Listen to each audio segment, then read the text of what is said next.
வணக்கம். நான் உங்கள் அன்பான சயின்டிபிக் வேதிக் அஸ்ட்ராலஜர் அஸ்ட்ரோரஞ்சி பேசுகிறேன். நல்லது நினைப்போம், நல்லதே நடக்கும். தொடர்ந்து நம்மளோட வீடியோஸ்லாம் பார்த்துட்டு இருப்பீங்க நம்புறேன். சயின்டிபிக் வேதிக் அஸ்ட்ராலஜி முறையில் எந்த விதத்திலையும் மூட நம்பிக்கைக்குள்ள போகாமல் மிகைப்படுத்தாமல் உள்ளவாறு பார்த்து கொண்டிருக்கிறோம்.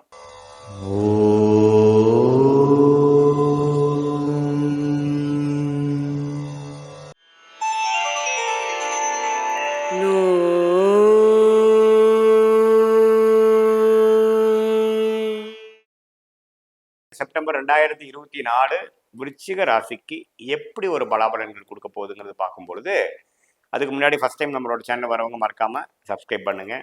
ஸோ தட் உங்களுக்கு எல்லா வீடியோஸும் வந்து அடையும். ஃப்ரெண்ட்ஸ் அண்ட் ரிலேட்டிவ்ஸ்க்கு ஷேர் பண்ணுங்கள். இப்போ பார்த்தீங்கன்னா விருச்சிக ராசிக்கு செப்டம்பர் மாதம் 2024 பார்த்தீங்கன்னா நல்ல ஒரு அமைப்பு தான். ஏன்னா குரு வந்து நீடித்து ராசியே பார்க்குறாரு. 4ஆம் இடத்துல வந்து சனி இருந்து 10ஆம் இடங்கிற தொழில் ஸ்தானத்தை பார்த்து தொழில் விஷயங்கள், வேலை விஷயங்கள், இடம் விஷயங்கள், அம்மா விஷயங்கள், இது எல்லாத்துலேயுமே ஒரு ஒரு மாதிரி ஆக்டிவிட்டி கொடுத்து பிஸியாகவே உங்களை வச்சுட்டு இருக்கு.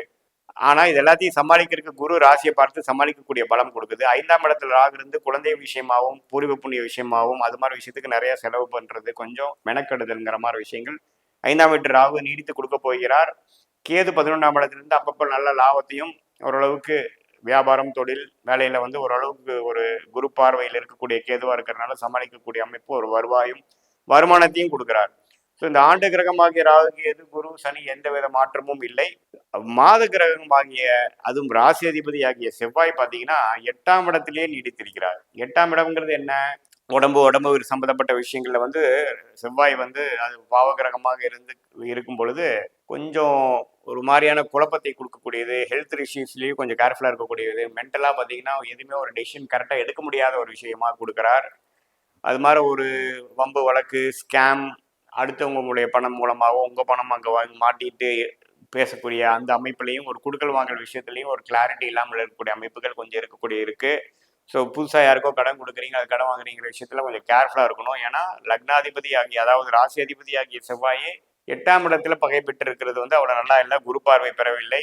ஒரு மாதிரி எந்த ஒரு சுப பார்வை இல்லாமல் இருக்கிறப்போ கொஞ்சம் நீடித்து செப்டம்பர் முழுவதும் 8ஆம் வீட்டில் இருக்கும் பொழுது கொஞ்சம் கேர்ஃபுல்லாக பண விஷயங்கள், டெசிஷன் எடுக்கக்கூடிய விஷயங்கள், தொழில் விஷயத்தில் கொஞ்சம் கேர்ஃபுல்லாக இருக்கணும். உடம்பு விஷயங்களில், ஹெல்த் விஷயங்களையும் கொஞ்சம் பார்த்துக்கணும். 10ஆம் இடத்துல சூரியன் வந்து செப்டம்பர் 16 வரைக்கும் இருப்பது வந்து தவறில்லை. 10ஆம் வீட்டு அதிபதியே இருக்கிறார். பட் சனியின் பார்வை பெறும் பொழுது ஒரு மிடில் ஆஃப் செப்டம்பர் மந்த்தில் கொஞ்சம் டிஸ்டர்பன்ஸ் ஆகக்கூடிய விஷயங்கள் இருக்குது. தொழில் ரீதியான டிஸ்டர்பன்ஸு, அப்பாவுக்கு உடல்நல கோளாறு, ஜடனா ஏதோ பண்ணி நம்ம ரெடி பண்ணக்கூடிய அமைப்புகள், அதை பார்க்க வேண்டியது, மெனக்கிட வேண்டியது, ஒரு அக்கறை கொடுக்க வேண்டியது, அது மாதிரி விஷயங்கள்லாம் கொஞ்சம் இருக்கக்கூடிய அமைப்புகள் இருக்குது. ஆனால் செப்டம்பர் 17ஆம் தேதிக்கு அப்புறம் வரக்கூடிய சூரிய பயிற்சி பார்த்தீங்கன்னா 11ஆம் இடத்துக்கு மாறி குருவின் பார்வை பெறுவது தொழில் மேன்மை வருது. ஸோ 3வது வாரம் 4ஆம் வாரத்துக்கு அப்புறம் தொழில் விஷயத்துலேயும் எல்லா விஷயத்துலையும் கொஞ்சம் மேன்மை பெறக்கூடிய அமைப்புகள் இருக்குது. ஸோ அருமையான ஒரு செகண்ட் ஹாஃபாக விருச்சிக ராசிக்காரர்களுக்கு கண்டிப்பாக இந்த சூரிய பயிற்சி கொடுக்குதுங்க. புதன் பார்த்தீங்கன்னா அட்டமாதிபதியாக இருந்தாலும் 10ஆம் இடத்துல வந்து கொடுக்கக்கூடிய ஒரு நட்பு வீட்டில் இருக்கிறது பார்த்தீங்கன்னா அப்படி ஒன்றும் பெரிய டிஸ்டர்பன்ஸ் கொடுக்காது.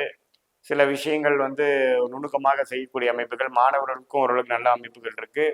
அந்த சனியின் முழு பார்வை பெறக்கூடிய இந்த மிடில் ஆஃப் த மந்தில் தான் கொஞ்சம் டிஸ்டர்பன்ஸ் வரக்கூடிய அமைப்புகள் இருக்குது. அதே சமயத்தில் சுக்கிரன் பார்த்தீங்கன்னா 12ஆம் இடத்துக்கு வந்து மாத கடைசியில் லாஸ்ட் வீக்கில் மாறுறாரு.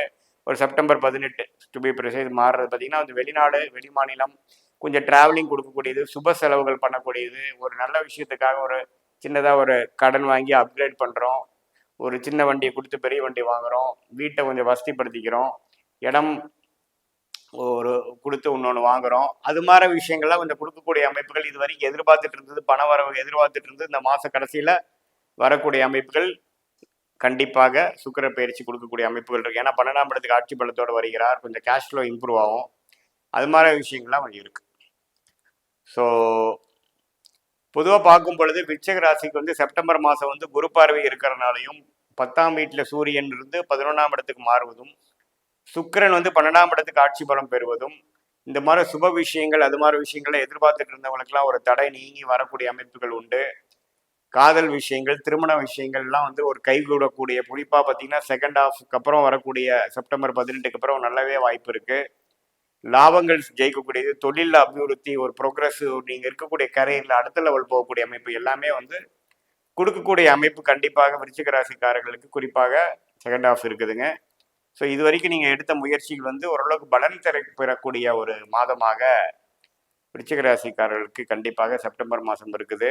குரு பார்வை வந்து எல்லாத்தையும் சமாளிக்கக்கூடிய அமைப்பு இருக்குது. தொழிலில் வந்து அதிகமான ஒரு அலைச்சல், சில விஷயங்கள் சரி பண்ணுறது, ஒன்று சரி பண்ணால் இன்னொன்று பிரச்சனையாகுது, அங்கே போய் சரி பண்ணால் இன்னொன்று பண்ணுதுங்கிற மாதிரி பல விஷயங்கள் கொடுக்கக்கூடிய அமைப்புகள் உண்டு.